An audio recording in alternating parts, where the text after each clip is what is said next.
శ్రీమాత్రే నమ. జయ గురు దత్తాత్రేయ నమ.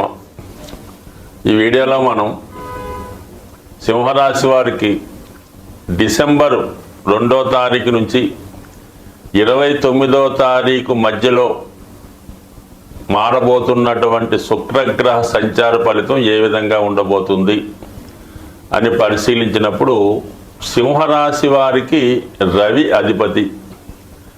ఈ రవికి శుక్రుడు పరమశత్రువు. ఈ రెండు గ్రహాలు కూడా మరి ఎవరి జన్మజాతకంలో అయినా లగ్నంతో సంబంధం లేదు, రాశితో సంబంధం లేదు. ఈ రెండు గ్రహాలు పరస్పరం ఒకే రాశిలో దగ్గరగా ఉన్నప్పుడు చాలా వరకు వివాహ జీవితంలో ఇబ్బందులు రావడం జరుగుతూ ఉంటుంది.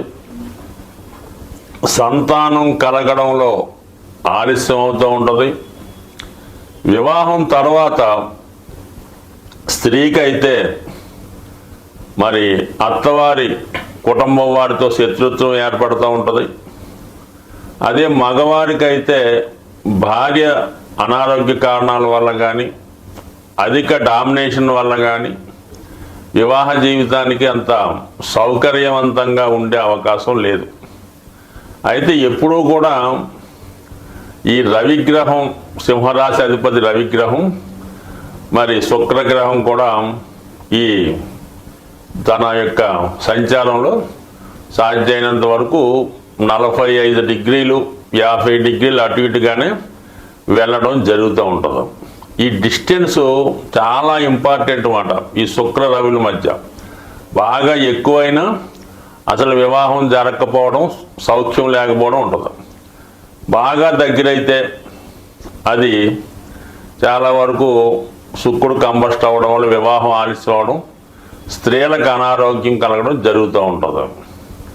శుక్రుడు రవి కన్నా ముందు ఉంటే జాతకంలో జాతకుడు తండ్రి ద్వారా ఆస్తి, మంచి ఉన్నత కుటుంబంలో జన్మించడం జరుగుతూ ఉంటుంది. అంటే శుక్రుడు 10 డిగ్రీల్లో ఉంటే, అదే రవి 10 డిగ్రీల్లో ఉంటే శుక్రుడు 20-30 డిగ్రీల పైన ఉండాలన్నమాట. అదే శుక్రుడు రవి కన్నా వెనకాల ఉంటాయి. అంటే రవి 15 డిగ్రీల్లో ఉంటే శుక్రుడు 3 డిగ్రీలో 4 డిగ్రీలో ఉంటే వెనక ఉదయించినట్టు. అప్పుడు ఏమవుతుందంటే జాతకుడు తండ్రి ద్వారా పెద్దగా ఆస్తి పొందలేడు. ఈ జాతకుడు పుట్టిన తర్వాత తండ్రి గారు ఆస్తి పోగొట్టుకోవడం, జీవితంలో నష్టపోవడం లాంటి కార్యక్రమాలు జరుగుతుంటాయి అన్నమాట. చాలా బ్రహ్మాండమైన టెక్నిక్ మాట. నాడీ శాస్త్ర ప్రకారం ఈ రవి శుక్రుల డిస్టెన్స్ని బట్టి జాతకుడి యొక్క మొత్తం హిస్టరీ అంతా రావడం జరుగుతుంది. అతని సంతానం, నైతిక ప్రవర్తన, భార్య, భర్త మొత్తం తెలుసుకోవచ్చు. అది నాడీ శాస్త్రంలో ఉన్నటువంటి రహస్యం. మరి ప్రస్తుతం ఈ శుక్రుడు రవికి శత్రువు అవుతూ మరి 6వ భావంలోకి రావడం జరిగింది. ఒక విధంగా 6వ భావం మరి సింహరాశికి శత్రుక్షేత్రం, శుక్రుడికి మిత్రక్షేత్రం. అలాగే శుక్రుడి రాశి వారికి తృతీయ దశమాధిపతి అవుతుంటాడు. అంటే మెయిన్ వృత్తికారకుడు, వృత్తిని నిర్ణయించేవాడు శుక్రుడు. అటువంటి శుక్రుడు 6వ స్థానంలోకి వచ్చాడు 3వ భావాధిపతిగా. ఈ సమయంలో జాతకుడు స్త్రీలతో విరోధం రాకుండా చూసుకోవాలి. అది కూడా తన తోడబుట్టిన వారితో కానీ, లేదా తను ఉద్యోగం చేస్తున్నటువంటి సంస్థలో ఉన్నటువంటి స్త్రీలతో కానీ, లేదా రాజకీయ రంగంలో కానీ అధికార హోదా కలిగినటువంటి స్త్రీలతో విరోధం రాకుండా చూసుకోవాలి. 90% మాత్రం అది జాగ్రత్తగా వహించాలి. ఒకవేళ మీకు ఏదో కారణం వల్ల స్త్రీలతో విరోధాలు, విభేదాలు వచ్చినా ఏదో విధంగా దాన్ని కాంప్రమైజ్ అవుతూ మీరే కొంత తగ్గితే మంచిది. దాని తర్వాత ఇదే స్త్రీ జాతకం అయితే శుక్రుడు 6వ స్థానంలోకి రావడం వల్ల మరి అత్తవారి తరపు బంధువులతో కానీ, భర్త గారితో కానీ విరోధాలు వచ్చే అవకాశం ఉన్నది. మరి కొంతమందికి మరి మీ యొక్క భార్యకో, మదర్కో, అంటే మీ కుటుంబంలో ఉన్నటువంటి స్త్రీలకి ఏదో ఒక హెల్త్ ప్రాబ్లము, ఉద్యోగంలో సమస్య లాంటిది వచ్చే అవకాశం ఉన్నది. అంటే సాధారణంగా ఏదన్నా ఎవరి జన్మజాతకంలో అయినా సింహరాశివే కాదు, వారి యొక్క జన్మజాతకంలో శుక్రుడు ఆ మొత్తం కుటుంబంలో ఉన్నటువంటి స్త్రీలని సూచిస్తూ ఉంటుందన్నమాట.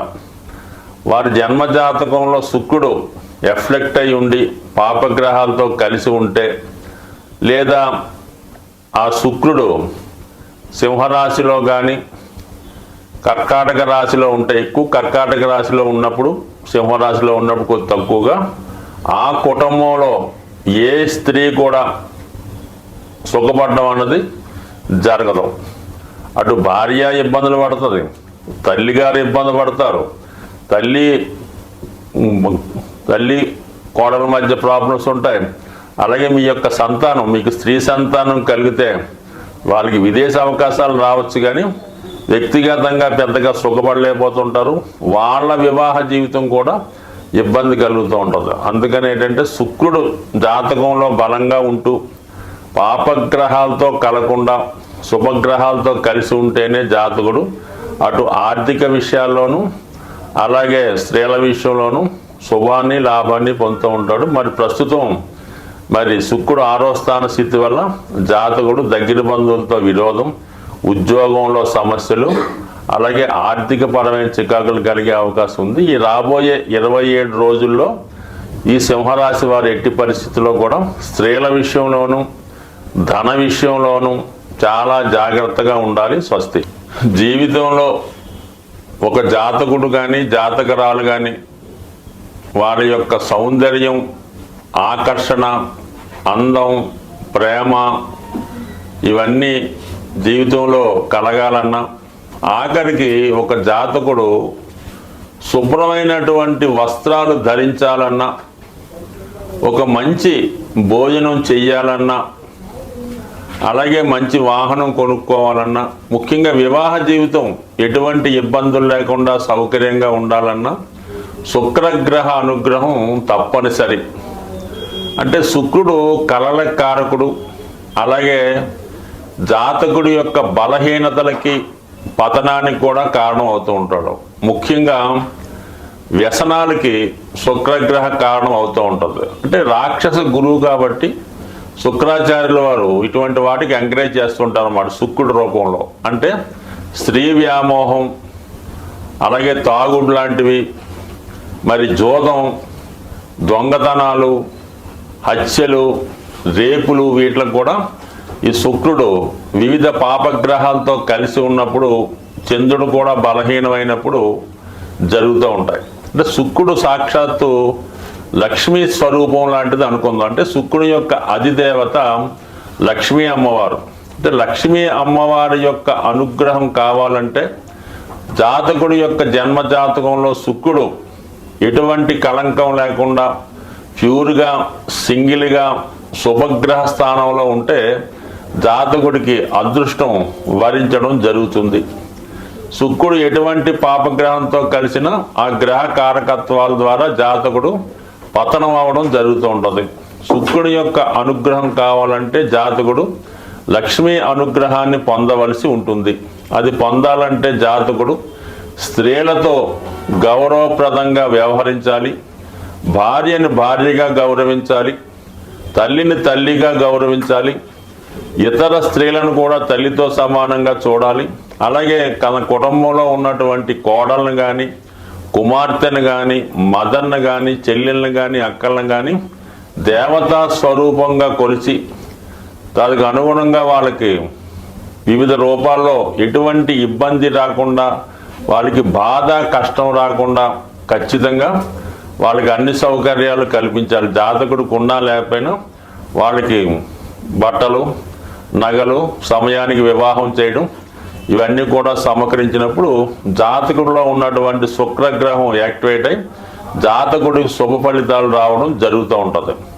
ఒకవేళ మీ కుటుంబంలో మీరు ఎంత ఉన్నత స్థాయిలో ఉన్నా మీ కుటుంబంలో ఉన్నటువంటి స్త్రీలకి ఎంత సౌకర్యంగా చూసినా మీ సిస్టర్కో, మీ అక్కగారికో, మీ కుమార్తెకో సమయానికి వివాహం చేయకుండా ఉంటే అది కన్యశాపం అనే ఒక శాపం తగులుతూ ఉంటుంది. అంటే ఇది శుక్రగ్రహ ఆగ్రహానికి గురవడం జరుగుతూ ఉంటుంది.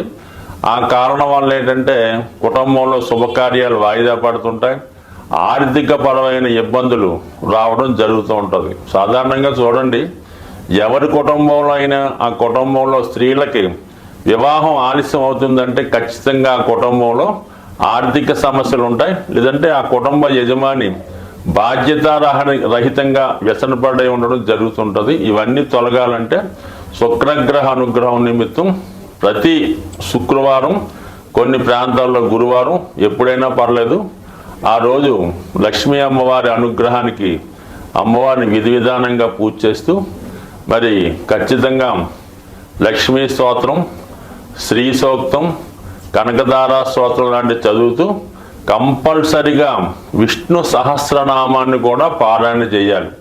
ఎప్పుడైనా సరే లక్ష్మీ అనుగ్రహం కావాలంటే విష్ణుమూర్తి అనుగ్రహం తప్పకుండా ఉండవలసిందే. అది లేకుండా కేవలం లక్ష్మీ అమ్మవారిని పూజిస్తూ లక్ష్మీ స్తోత్రం చదివినంత మాత్రాన లక్ష్మీదేవి అనుగ్రహం ఎట్టి పరిస్థితుల్లో కూడా వచ్చే అవకాశం లేదు. కేవలం వెంకటేశ్వర స్వామిని ఆరాధించడం వల్లే మీకు పద్మావతి అమ్మవారి అనుగ్రహం లభిస్తుంది. ఈ చిన్న టెక్నిక్ గమనించండి, ఆ విధంగా వెళ్ళండి. దాంతోపాటు శుక్రునికి అనుకూలమైనటువంటి వజ్రాన్ని ధరించడం వల్ల, అది చాలా ఖరీదైంది, ధరించలేని వారు స్ఫటిక మాలని ధరించడం వల్ల జాతకుడికి లక్ష్మి అనుగ్రహం కలుగుతుంది.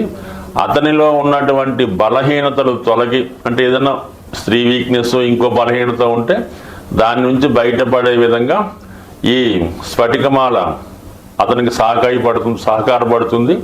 అలాగే అనుకూలం ఉన్నవాళ్ళు స్ఫటికంతో తయారు చేసినటువంటి శివలింగాన్ని, చిన్నది 1 ఇంచి 2 ఇంచుల పరిణామంలో కానీ, స్ఫటికంతో చేసినటువంటి శ్రీచక్రాన్ని కానీ మీ పూజా మందిరంలో నిత్యం పూజించుకోవడం వల్ల ఖచ్చితంగా మీ యొక్క ఆర్థిక పరమైన సమస్యలు, కుటుంబంలో ఉన్నటువంటి వివాహపరమైన సమస్యలు, స్త్రీ దోషం, స్త్రీకి ఉన్నటువంటి శాపం కానీ, స్త్రీ శాపం కానీ, మాతృశాపం కానీ తొలగి ఆ కుటుంబం ఖచ్చితంగా మరి చక్కగా లక్ష్మీ కళతో మంచి నేమ్తో ఉండే అవకాశం ఉంది. బట్ ఏదైనా ఖచ్చితంగా మాత్రం శుక్రగ్రహ అనుగ్రహం కావాలంటే స్త్రీలను గౌరవించవలసిందే. స్వస్తి.